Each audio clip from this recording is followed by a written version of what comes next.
Education is always the passport to the future, and the future belongs to those who prepare for it today.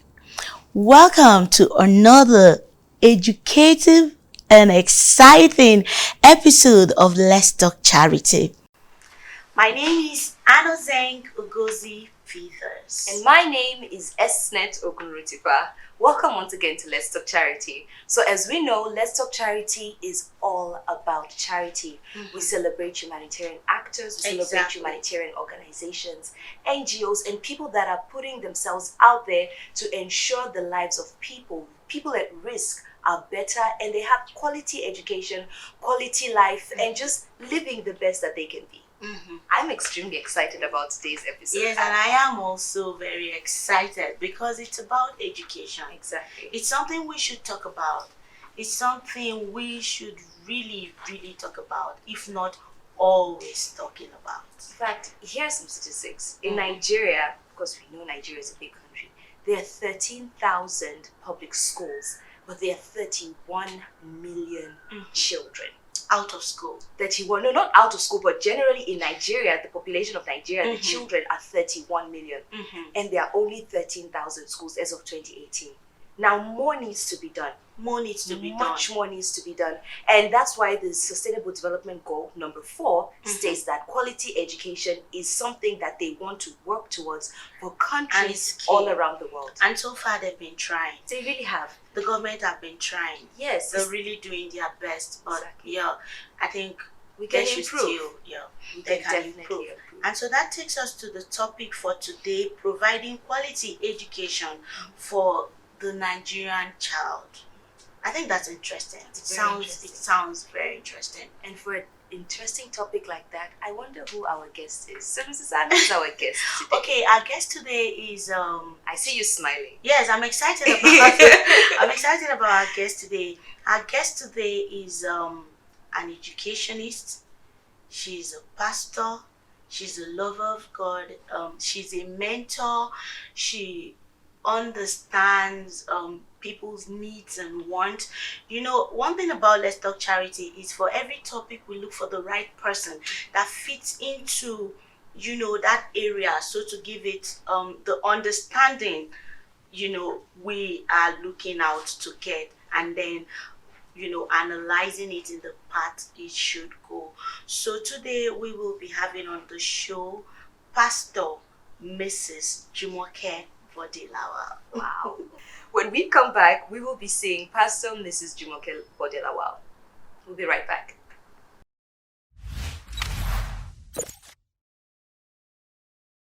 Welcome back. I'm super excited today because today we're going to talk about the state of education in Nigeria. And this is one thing that is so dear to my heart. And with me today in the studio, we have Pastor Mrs. Jumoke Bodelawa. She's not just a pastor, she's an educationist, she's a proprietress, she has a school and gives attention to children. And in her school, you can send children there and say, I will pay later. Mama, welcome. Thank you. Mama, thank you for coming on our show. You having me. Amazingly beautiful. You. You're so beautiful too. Thank you so much, Mama. Me. Thank you so much. Thank you. All right, Mama. So before we go into talking about the state of education in Nigeria, first let us watch a short documentary on the statistics of education, the out of school children, and how many children we have in Nigeria in school. And yeah.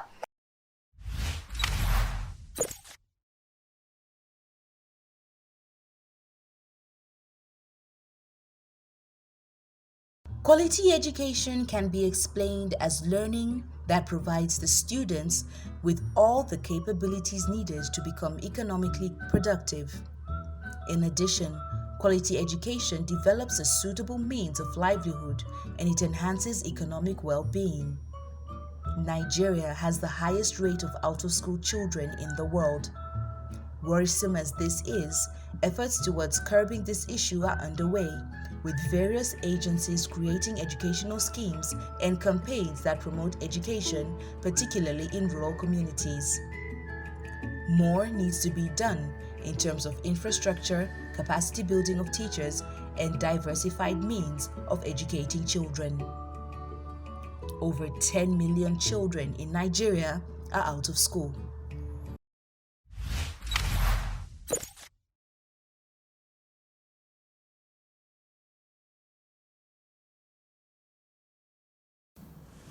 Wow, Wow, the number is high. it's high. It's really high, ma'am. Pretty So high. I just want you to tell us, what can you say is the standard of education in Nigeria today?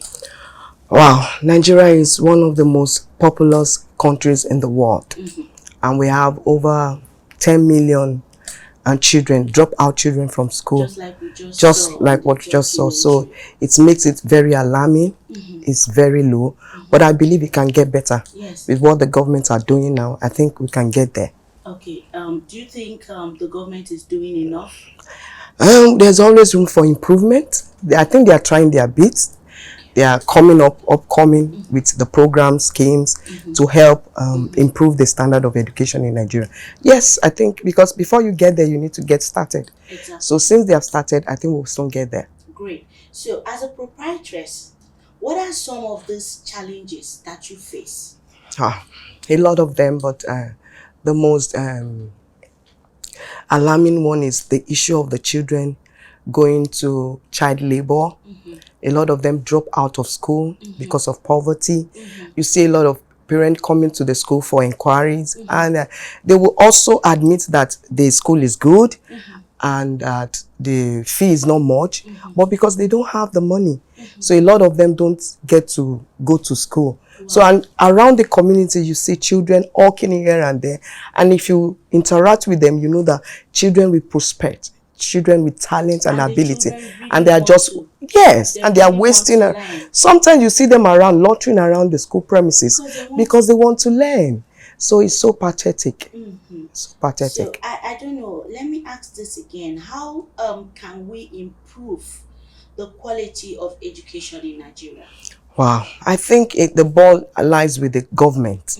If, as they are doing, I pray that God will help them. They need to provide free and compulsory education. That's the word. Yes, free. Let me hold on to that word, compulsory. Yeah. You know, we get to a state where education is compulsory. Yeah. And when it's free, then they also need to create awareness, especially in the grassroots. Exactly. Because a lot of people, because of poverty, they give out their girl child for marriage, early marriage, because they want to alleviate or remove poverty. But not knowing that education is the key for living. To get out of any mess in life, I believe in education. Yes. Education within the four walls of school and education outside the four walls of school.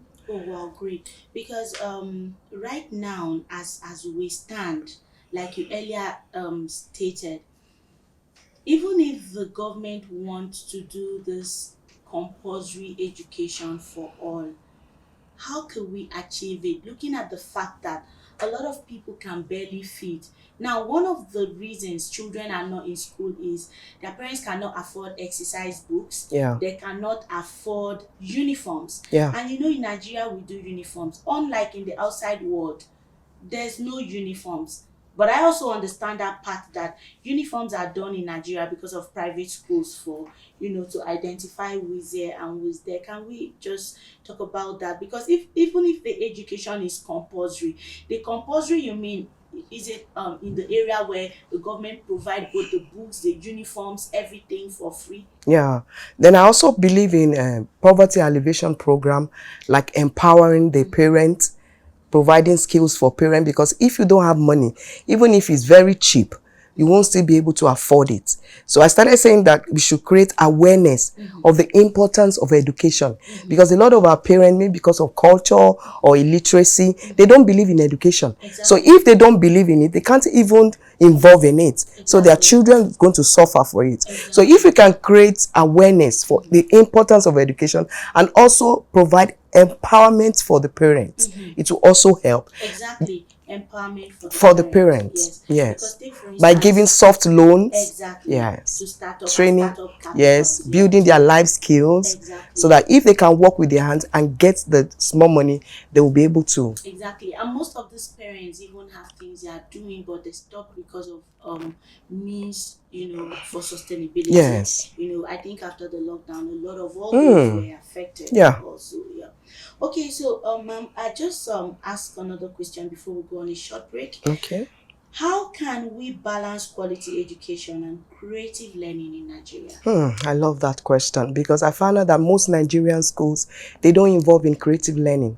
Okay. Like in my school, Hope Hills Academy, we have part of it called the creative arts, photography, Okay, music, creative arts and yes. creative arts. Okay. So that while children are learning, writing Yes, and they are copying, also, they are also learning with getting their hands, yes, building life skills. Exactly. So it's not, education is everything. I said that within the four walls of school and outside. Exactly. So creative learning involves thoughtful playfulness and flexibility, like storytelling, formulating theories from experiences. So when you have that, you don't easily forget.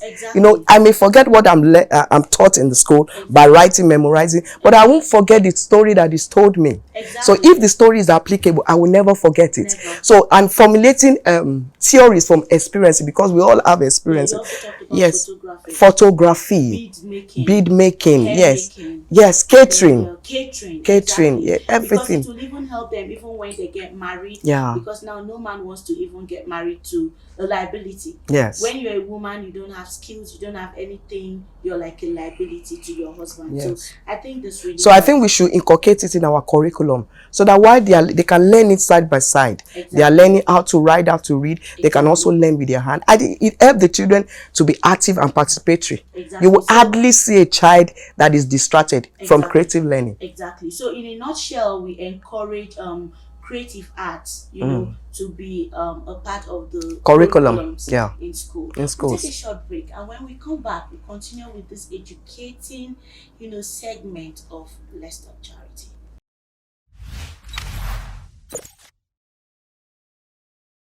Welcome back. We're still discussing education, creative arts, learning, the situation of education in Nigeria. Ma'am, thank you so much again. Thank you for having me. It's really very interesting, and understanding that children can be engaged in doing the art part of it, and it will, now we're just talking into their future, not even right about now. And I want to say well done to what you're doing in your school. Thank you so much. Children at the Hope at Hills Academy, doing all this, putting it together. Now, these are some of the things you're doing are a lot that even their parents are not doing for them at home. Sure. So they actually are not paying school fees to come to school to learn the education, writing and reading alone, but now you're also preparing them for the future. Well done. Thank you. God bless you. So we just take this question again. What is the hope for a Nigerian child that has no access to basic education, and what help is available for them to utilize? Like we all know, education is the key to living life. Education is everything. In fact, life itself is wired in education, both formal and informal education. We learn within the four walls of school and outside the four walls of school. So I think every child is a basic right of every Nigerian child. You should have access to basic education. But in case we don't, like the case that the government are working on it, I think they need to provide education facility, material, infrastructure. They should need to get into capacity building of the teachers. Especially, they need to take care of the people taking care of the children. So because I noticed in 1978, ASO was formed, and since that time up till now, every year we have one strike or the other. I think that's not good. That's not good enough. Dragging the system of education. Affecting us. And coupled affecting with the educational calendar. The educational calendar. Even the lockdown too, brought its own. Well, we can't blame that because that was just not nobody's fault. It's just the pandemic. Mama, thank you so much. Thank you. It's really refreshing knowing that there's hope. And there is more hope. Can be done. There is hope. The people around, like private sectors like yours, and the government is doing. So what you're doing now is just adding, value to what, helping the government do more, because they cannot be everywhere at the same time. Thank you for all you do. Thank you. Thank you for everything. We have a tradition. When you come on our show, we just leave you with a little something. So yeah, when you go back to school and then you use it to take things in the morning, you just say, yeah, I was in Thank you so much. Thank you Mama, so this is much. from us to you. Thank you. Thank you so Thank much. you. I Thank you for appreciate coming, it. Mama. Thank you for having me. Thank you. Thank you. I love you. I love your staff. I love every one of you. Thank you for so having much. me. Thank you, I love the Mama. environment. I love the spirit in the air. Thank so you. much love to give. Thank you, Mama. Thank you. Yeah. Thank you so much, Ma. Thank you. We will take a short break. And when we come back, we will talk more on education and the way forward of it. Please stay tuned. We'll be right back.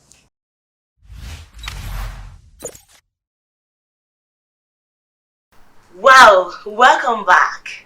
It was such a refreshing and amazing section. Like I always look forward to learning.